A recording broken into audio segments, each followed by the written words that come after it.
from the experiments I did with the light version of the lever bow, put the video up yesterday, the basic thing I learned is that the main bow section, that has to be capable of being braced and drawn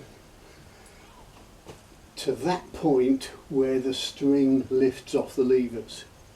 Beyond that it will still come back a bit further, but if you can't get it that far then there's no point doing anything else. So I put this heavy version, which is the bamboo back view, put it back on the tiller, pulled it. It was about 110 pounds and the tips weren't even coming back far enough to brace. So, but I looked at it and I thought, well, it needs a bit more taper in the outers. It was a bit working too hard in the middle. So I put it on the bandsaw and sawed a thin slat out there on either side, carefully leaving extra thickness at the tips, because that's where the splice has got to go.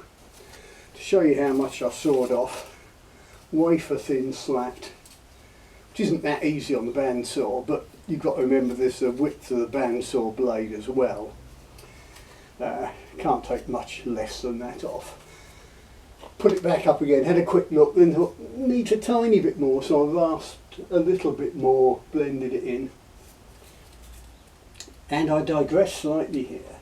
You'll notice this is very flat bellied, very rectangular.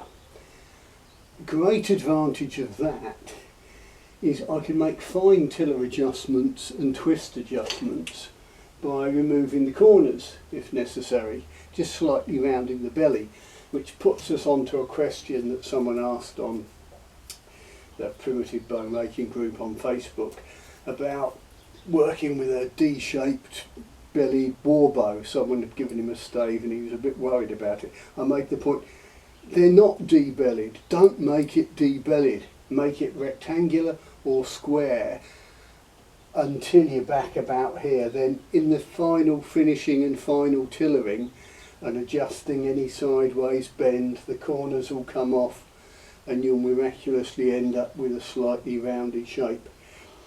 People tend to think of D-shaped as being something like that, whereas it's more like that, more like an inflated square or a rectangle, whatever. Anyway, I'm rambling now. Let's pull this and see what it does. I've struggled to get it slightly braced. I had one end wedged up against the bench, my foot in the middle of it, pulling on the other end, and I just managed to get that string on. So there's a bit of tension there. It also shows the wisdom of making it deflexed. Right. Actually, it does look like it's a slightly nicer bend. It doesn't take much to take you from nothing much happening at all to, yeah, we got quite a bit. I reckon that line of brickwork is about brace. So, yeah, theoretically that would be braced. Oh, there's our 110 at about 14 inches. But that's looking much better, isn't it? That's more like a bow. I've got some movement there.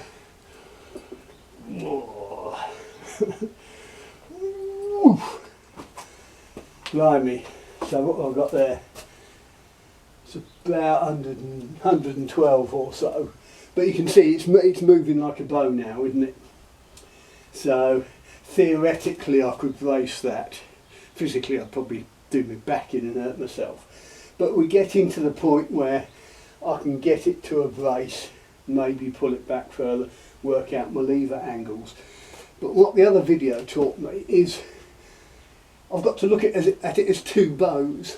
What I need to say is, let's assume I want 28-inch draw.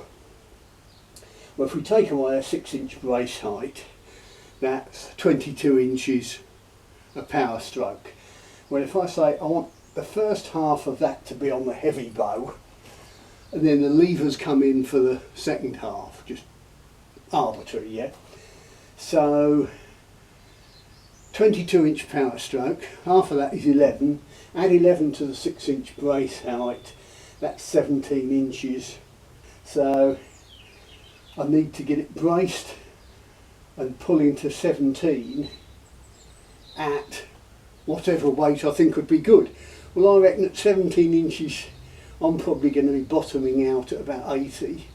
So if I can get it, say, 80 pounds at 17 inches, so that'll be 80 at 17, then the last 9 inches of draw, or whatever it is, I've lost track of the arithmetic, will be slightly easier. Well, it won't get easier, it will get hard not as quickly. So for the sake of argument, say we're pulling at £3 per inch for the first 17 inches, then it will drop down to say £2 an inch or £1.50 an inch, and it will get a little bit easier. Anyway, I hope that made sense. That's the game plan. Yeah, I can see where I'm going now.